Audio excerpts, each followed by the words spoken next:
سورہ قمر نام پہلی ہی آیت کے فقرے وانشق القمر سے ماخوذ ہے۔ مطلب یہ ہے کہ وہ سورت جس میں لفظ القمر آیا ہے۔ زمانہ نزول، اس میں شق القمر کے واقعے کا ذکر آیا ہے، جس سے اس کا زمانہ نزول متعین ہو جاتا ہے۔ محدثین اور مفسرین کا اس پر اتفاق ہے کہ یہ واقعہ ہجرت سے تقریباً 5 سال پہلے مکہ معظمہ میں منا کے مقام پر پیش آیا تھا۔ موضوع اور مضمون، اس میں کفار مکہ کو اس ہٹ دھرمی پر متنبہ کیا گیا ہے جو انہوں نے رسول اللہ صلی اللہ علیہ وآلہ وسلم کی دعوت کے مقابلے میں اختیار کر رکھی تھی۔ شق القمر کا حیرت انگیز واقعہ اس بات کا صریح نشان تھا کہ وہ قیامت جس کے آنے کی خبر رسول اللہ صلی اللہ علیہ وآلہ وسلم دے رہے تھے فی الواقع برپا ہو سکتی ہے، اور اس کی آمد کا وقت قریب آ لگا ہے۔ چاند جیسا عظیم الشان کرہ ان کی آنکھوں کے سامنے پھٹا تھا۔ اس کے دونوں ٹکڑے الگ ہو کر ایک دوسرے سے اتنی دور چلے گئے تھے کہ دیکھنے والوں کو ایک ٹکڑا پہاڑ کے ایک طرف اور دوسرا ٹکڑا دوسری طرف نظر آیا تھا۔ پھر آن کی آن میں وہ دونوں پھر مل گئے تھے۔ یہ اس بات کا کھلا ثبوت تھا کہ نظام عالم ازلی و ابدی اور غیر فانی نہیں ہے، وہ درہم برہم ہو سکتا ہے۔ بڑے بڑے ستارے اور سیارے پھٹ سکتے ہیں، بکھر سکتے ہیں، ایک دوسرے سے ٹکرا سکتے ہیں، اور وہ سب کچھ ہو سکتا ہے جس کا نقشہ قیامت کی تفصیلات بیان کرتے ہوئے قرآن میں کھینچا گیا ہے۔ یہی نہیں بلکہ یہ اس امر کا پتہ بھی دے رہا تھا کہ نظام عالم کے درہم برہم ہونے کا آغاز ہو گیا ہے، اور وہ وقت قریب ہے جب قیامت برپا ہوگی۔ نبی صلی اللہ علیہ وآلہ وسلم نے اسی حیثیت سے لوگوں کو اس واقعے کی طرف توجہ دلائی اور فرمایا، دیکھو اور گواہ رہو، مگر کفار نے اسے جادو کا کرشمہ قرار دیا اور اپنے انکار پر جمے رہے۔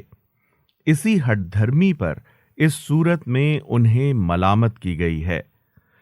کلام کا آغاز کرتے ہوئے فرمایا گیا کہ یہ لوگ نہ سمجھانے سے مانتے ہیں، نہ تاریخ سے عبرت حاصل کرتے ہیں، نہ آنکھوں سے صریح نشانیاں دیکھ کر ایمان لاتے ہیں۔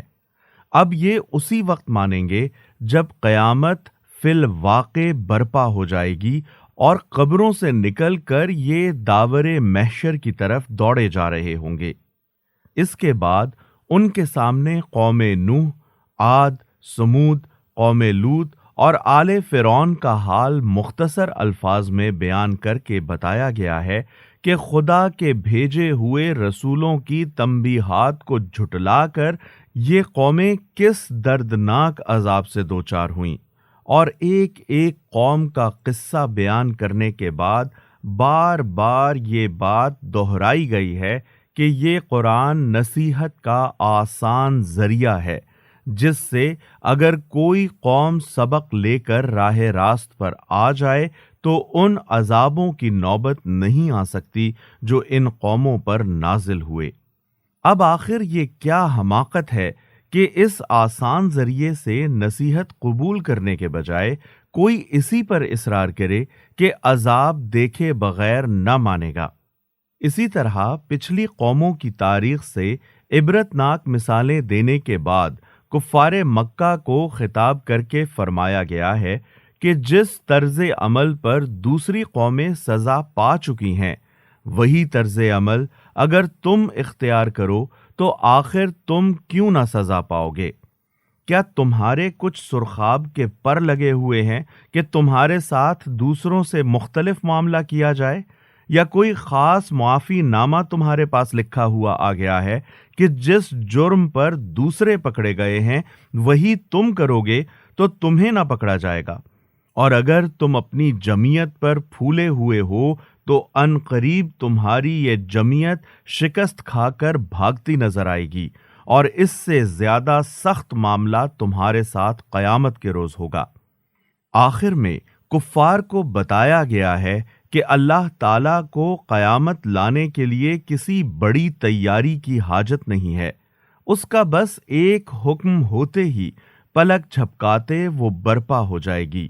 مگر ہر چیز کی طرح نظام عالم اور نوع انسانی کی بھی ایک تقدیر ہے۔ اس تقدیر کے لحاظ سے جو وقت اس کام کے لیے مقرر ہے اسی وقت پر وہ ہوگا۔ یہ نہیں ہو سکتا کہ جب کوئی چیلنج کرے اس کو قائل کرنے کے لیے قیامت لا کھڑی کی جائے۔ اس کو آتے نہ دیکھ کر تم سرکشی اختیار کرو گے تو اپنی شامت اعمال کا نتیجہ بھگتو گے۔ تمہارا کچا چٹھا خدا کے ہاں تیار ہو رہا ہے، جس میں تمہاری کوئی چھوٹی یا بڑی حرکت ثبت ہونے سے رہ نہیں گئی ہے۔ بسم اللہ الرحمن الرحیم، اقتربت الساعة وانشق القمر، قیامت کی گھڑی قریب آ گئی اور چاند پھٹ گیا۔ یعنی چاند کا پھٹ جانا اس بات کی علامت ہے کہ قیامت قریب ہے، اور اس کا برپا ہو جانا ہر وقت ممکن ہے۔ یہ فقرہ اور بعد کا مضمون صاف ظاہر کر رہا ہے کہ اس وقت واقعی چاند پھٹ گیا تھا۔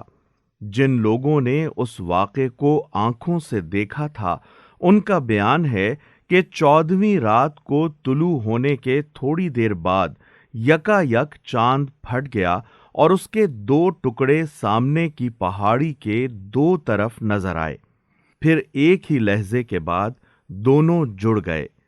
احادیث کی روح سے واضحین کے اس بیان کی کوئی حقیقت نہیں ہے کہ یہ واقعہ حضور صلی اللہ علیہ وآلہ وسلم کے اشارے سے رونما ہوا تھا یا کفار مکہ نے معجزے کا مطالبہ کیا تھا اور اس پر یہ معجزہ دکھایا گیا تھا۔ وَإِن يَرَوْا آيَةً يُعْرِضُوا وَيَقُولُوا سِحْرٌ مُسْتَمِرٌ، مگر ان لوگوں کا حال یہ ہے کہ خواہ کوئی نشانی دیکھ لیں منہ موڑ جاتے ہیں اور کہتے ہیں کہ یہ تو چلتا ہوا جادو ہے۔ وَكَذَّبُوا وَاتَّبَعُوا أَهْوَاءَهُمْ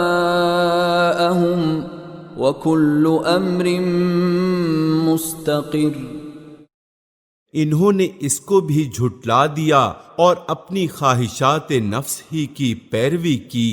ہر معاملے کو آخر کار ایک انجام پر پہنچ کر رہنا ہے۔ وَلَقَدْ جَاءَهُم مِّنَ الْأَنبَاءِ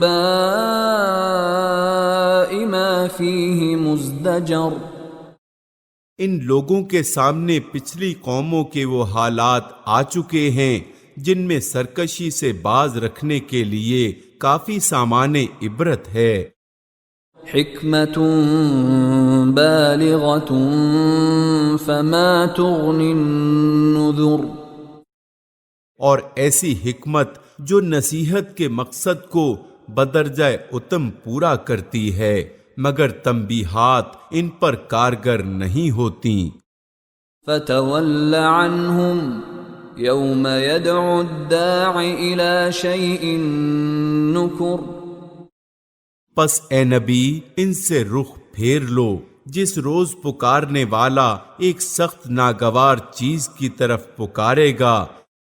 خُشَّ عَنْ أَبْصَارُهُمْ يَخْرُجُونَ مِنَ الْأَجْدَاثِ كَأَنَّهُمْ جَرَادٌ مُنْتَشِرٌ، لوگ سہمی ہوئی نگاہوں کے ساتھ اپنی قبروں سے اس طرح نکلیں گے گویا وہ بکھری ہوئی ٹڈیاں ہیں۔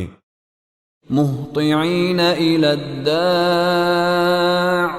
يَقُولُ الْكَافِرُونَ هَذَا يَوْمٌ عَسِرٌ، پکارنے والے کی طرف دوڑے جا رہے ہوں گے، اور وہی منکرین جو دنیا میں اس کا انکار کرتے تھے اس وقت کہیں گے کہ یہ دن تو بڑا کٹھن ہے۔ كذبت قبلهم قوم نوح فكذبوا عبدنا وقالوا مجنون وازدجر۔ ان سے پہلے نوح کی قوم جھٹلا چکی ہے، انہوں نے ہمارے بندے کو جھوٹا قرار دیا اور کہا کہ یہ دیوانہ ہے، اور وہ بری طرح جھڑکا گیا۔ فدعا ربه انی مغلوب فانتصر۔ آخر کار اس نے اپنے رب کو پکارا کہ میں مغلوب ہو چکا، اب تو ان سے انتقام لے۔ ففتحنا ابواب السماء بماء منہمر۔ تب ہم نے موسلا دھار بارش سے آسمان کے دروازے کھول دیے اور زمین کو پھاڑ کر چشموں میں تبدیل کر دیا۔ وفجرنا الارض عیونا فالتقى الماء على امر قد قدر۔ اور یہ سارا پانی اس کام کو پورا کرنے کے لیے مل گیا جو مقدر ہو چکا تھا۔ وحملناه على ذات الواح ودسر۔ اور نوح کو ہم نے ایک تختوں اور کیلوں والی پر سوار کر دیا۔ مراد ہے وہ کشتی جو طوفان کی آمد سے پہلے ہی اللہ تعالیٰ کی ہدایت کے مطابق حضرت نوح علیہ السلام نے بنا لی تھی۔ تجری بأعیننا جزاء لمن كان کفر۔ جو ہماری نگرانی میں چل رہی تھی، یہ تھا بدلہ اس شخص کی خاطر جس کی ناقدری کی گئی تھی۔ وَلَقَدْ تَرَكْنَاهَا آیَةً فَهَلْ مِن مُدَّکِرٍ۔ اس کشتی کو ہم نے ایک نشانی بنا کر چھوڑ دیا، پھر کوئی ہے نصیحت قبول کرنے والا۔ فَكَيْفَ كَانَ عَذَابِي وَنُذُرْ۔ دیکھ لو کیسا تھا میرا عذاب اور کیسی تھیں میری تنبیہات۔ وَلَقَدْ يَسَّرْنَا الْقُرْآنَ لِلذِّكْرِ فَهَلْ مِن مُدَّکِرٍ۔ ہم نے اس قرآن کو نصیحت کے لیے آسان ذریعہ بنا دیا ہے۔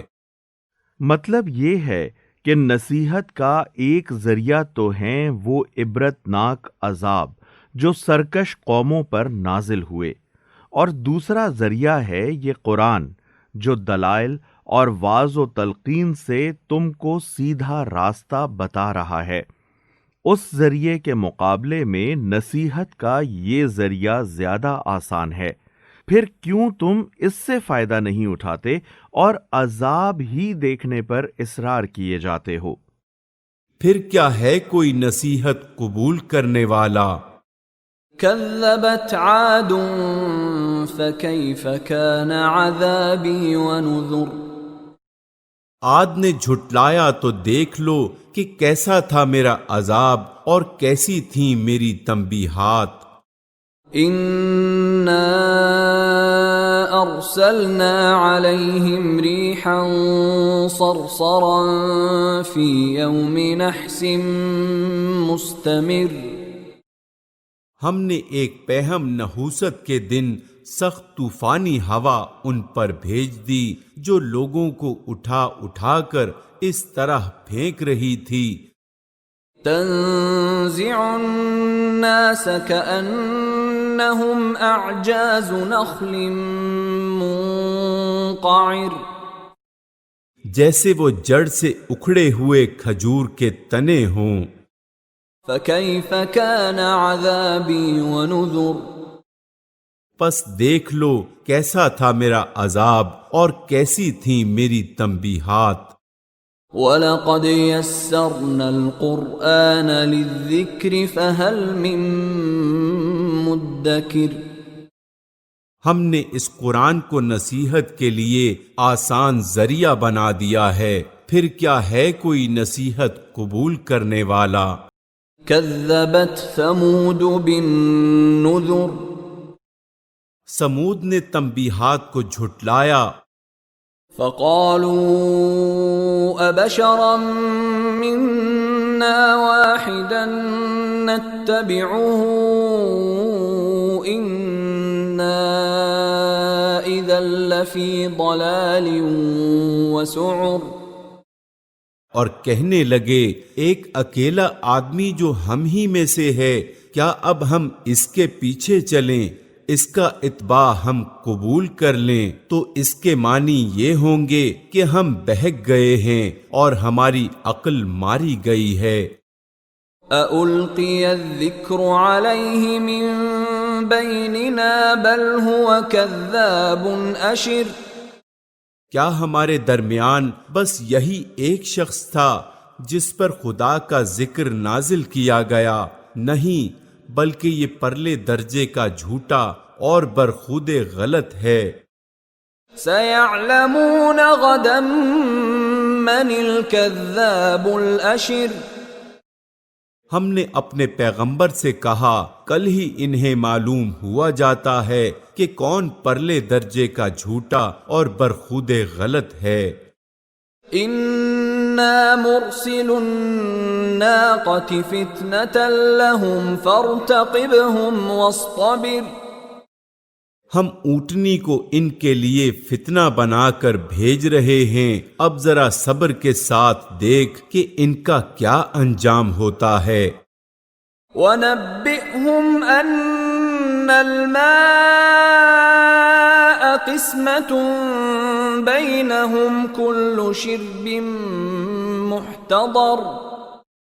ان کو جتا دے کہ پانی ان کے اور اونٹنی کے درمیان تقسیم ہوگا اور ہر ایک اپنی باری کے دن پانی پر آئے گا۔ یہ تشریح ہے اس ارشاد کی کہ ہم اونٹنی کو ان کے لیے فتنہ بنا کر بھیج رہے ہیں۔ وہ فتنہ یہ تھا کہ یکا یک ایک اونٹنی لا کر ان کے سامنے کھڑی کر دی گئی اور ان سے کہہ دیا گیا کہ ایک دن یہ اکیلی پانی پیے گی اور دوسرے دن تم سب لوگ اپنے لیے اور اپنے جانوروں کے لیے پانی لے سکو گے۔ اس کی باری کے دن تم میں سے کوئی شخص کسی چشمے اور کنویں پر نہ خود پانی لینے کے لیے آئے نہ اپنے جانوروں کو پلانے کے لیے لائے۔ یہ چیلنج اس شخص کی طرف سے دیا گیا تھا جس کے متعلق وہ خود کہتے تھے کہ یہ کوئی لاؤ لشکر نہیں رکھتا، نہ کوئی بڑا جتھا اس کی پشت پر ہے۔ فَنَادَوْا صَاحِبَهُمْ فَتَعَاطَىٰ فَعَقَرَ۔ آخر کار ان لوگوں نے اپنے آدمی کو پکارا اور اس نے اس کام کا بیڑا اٹھایا اور اونٹنی کو مار ڈالا۔ فَكَيْفَ كَانَ عَذَابِي وَنُذُرِ۔ پھر دیکھ لو کہ کیسا تھا میرا عذاب اور کیسی تھیں میری تنبیہات۔ إِنَّا أَرْسَلْنَا عَلَيْهِمْ صَيْحَةً وَاحِدَةً فَكَانُوا كَهَشِيمِ الْمُحْتَظِرِ۔ ہم نے ان پر بس ایک ہی دھماکہ چھوڑا اور وہ باڑے والے کی روندھی ہوئی باڑ کی طرح بھس ہو کر رہ گئے۔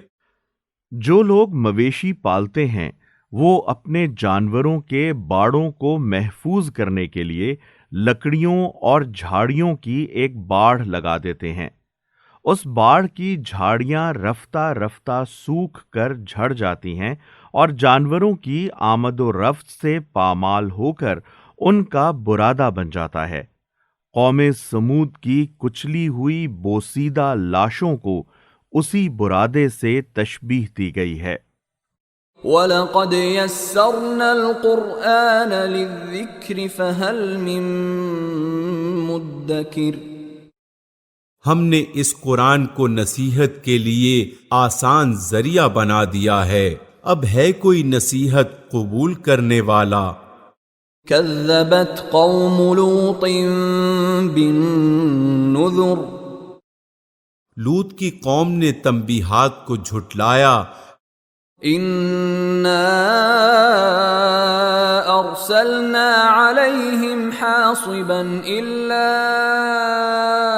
آل لوط نجيناهم بسحر اور ہم نے پتھراؤ کرنے والی ہوا اس پر بھیج دی، صرف لوط کے گھر والے اس سے محفوظ رہے۔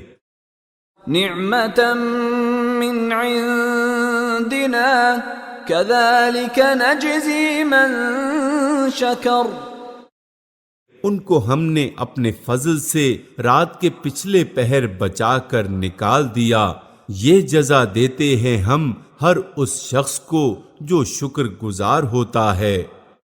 وَلَقَدْ أَنذَرَهُم بَطْشَتَنَا فَتَمَارَوْا بِالنُّذُرِ لوط نے اپنی قوم کے لوگوں کو ہماری پکڑ سے خبردار کیا، مگر وہ ساری تنبیہات کو مشکوک سمجھ کر باتوں میں اڑاتے رہے۔ وَلَقَدْ رَاوَدُوهُ عَن ضَيْفِهِ فَطَمَسْنَا أَعْيُنَهُمْ فَذُوقُوا عَذَابِي وَنُذُرِ پھر انہوں نے اسے اپنے مہمانوں کی حفاظت سے باز رکھنے کی کوشش کی، آخر کار ہم نے ان کی آنکھیں موند دیں کہ چکھو اب میرے عذاب اور میری تنبیہات کا مزہ۔ وَلَقَدْ صَبَّحَهُم بُكْرَةً عَذَابٌ مُسْتَقِرٌ صبح سویرے ہی ایک اٹل عذاب نے ان کو آ لیا۔ فَذُوقُوا عَذَابِي وَنُذُرِ چکھو مزہ اب میرے عذاب کا اور میری تنبیہات کا۔ وَلَقَدْ يَسَّرْنَا الْقُرْآنَ لِلذِّكْرِ فَهَلْ مِن مُدَّكِرٍ ہم نے اس قرآن کو نصیحت کے لیے آسان ذریعہ بنا دیا ہے، پس ہے کوئی نصیحت قبول کرنے والا؟ وَلَقَدْ جَاءَ آلَ فِرْعَوْنَ النُّذُرُ اور آل فرعون کے پاس بھی تنبیہات آئی تھیں۔ كَذَّبُوا بِآيَاتِنَا كُلِّهَا فَأَخَذْنَاهُمْ أَخْذَ عَزِيزٍ مُقْتَدِرٍ مگر انہوں نے ہماری ساری نشانیوں کو جھٹلا دیا، آخر کو ہم نے انہیں پکڑا جس طرح کوئی زبردست قدرت والا پکڑا کرتا ہے۔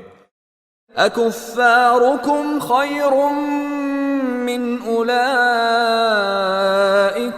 أَمْ لَكُمْ بَرَاءَةٌ فِي الزُّبُرِ کیا تمہارے کفار کچھ ان لوگوں سے بہتر ہیں؟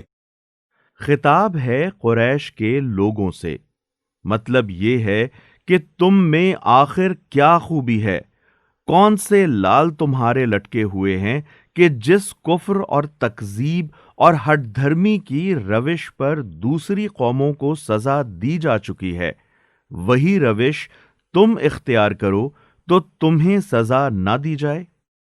یا آسمانی کتابوں میں تمہارے لیے کوئی معافی لکھی ہوئی ہے؟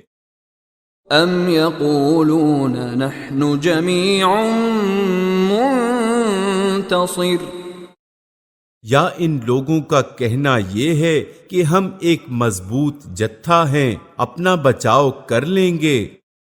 سیہزم الجمع ویولون الدبر ان قریب یہ جتھا شکست کھا جائے گا اور یہ سب پیٹ پھیر کر بھاگتے نظر آئیں گے۔ بل الساعة موعدهم والساعة أدهى وأمر بلکہ ان سے نمٹنے کے لیے اصل وعدے کا وقت و قیامت ہے، اور وہ بڑی آفت اور زیادہ تلخ سات ہے۔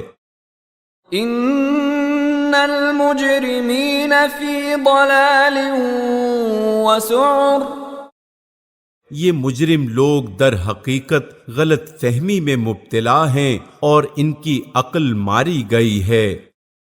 یوم یسحبون فی النار علی وجوہہم ذوقوا مس سقر. جس روز یہ منہ کے بل آگ میں گھسیٹے جائیں گے اس روز ان سے کہا جائے گا کہ اب چکھو جہنم کی لپٹ کا مزہ. اِنَّا كُلَّ شَيْءٍ خَلَقْنَاهُ بِقَدَرٍ. ہم نے ہر چیز ایک تقدیر کے ساتھ پیدا کی ہے. یعنی دنیا کی کوئی چیز بھی الل ٹپ نہیں پیدا کر دی گئی ہے، بلکہ ہر چیز کی ایک تقدیر ہے جس کے مطابق وہ ایک مقررہ وقت پر بنتی ہے، ایک خاص شکل اختیار کرتی ہے، ایک خاص حد تک نشو و نما پاتی ہے، ایک خاص مدت تک باقی رہتی ہے اور ایک خاص وقت پر ختم ہو جاتی ہے. وَمَا أَمْرُنَا إِلَّا وَاحِدَةٌ كَلَمْحٍ بِالْبَصَرِ. اور ہمارا حکم بس ایک ہی حکم ہوتا ہے اور پلک جھپکاتے وہ عمل میں آ جاتا ہے. وَلَقَدْ أَهْلَكْنَا أَشْيَاعَكُمْ فَهَلْ مِن مُدَّكِرٍ. تم جیسے بہت سوں کو ہم ہلاک کر چکے ہیں، پھر ہے کوئی نصیحت قبول کرنے والا. وَكُلُّ شَيْءٍ فَعَلُوهُ فِي الزُّبُرِ. جو کچھ انہوں نے کیا ہے وہ سب دفتروں میں درج ہے. وَكُلُّ صَغِيرٍ وَكَبِيرٍ مُسْتَطَرٍ. اور ہر چھوٹی بڑی بات لکھی ہوئی موجود ہے. ان المتقین فی جنات ونہر. نافرمانی سے پرہیز کرنے والے یقیناً باغوں اور نہروں میں ہوں گے. فی مقعد صدق عند ملیک مقتدر. سچی عزت کی جگہ بڑے ذی اقتدار بادشاہ کے قریب.